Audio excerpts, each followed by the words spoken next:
About to is a simple way to describe about the future. You can use it to describe what you are doing right before something happens. For example, imagine you are sitting in a movie theater. The lights are dim and the trailers are playing.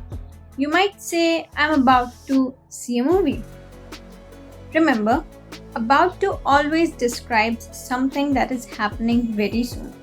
It is not used to describe future plans. For example, you would not say, I'm about to go to the store if you plan to go later today. You would say, I'm going to the store. Here are some examples of how to use about to.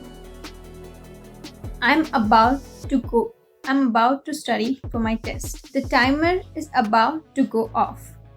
We are about to have a baby. I'm about to write a novel. Can I call you back? I'm about to go out.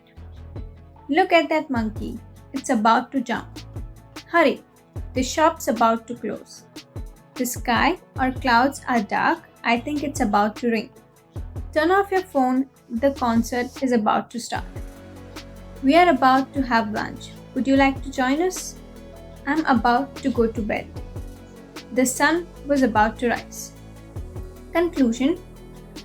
As you can see, about to can be used in a variety of situations.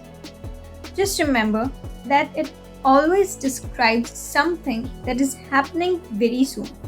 Have you ever used about to before? If so, how did you use it?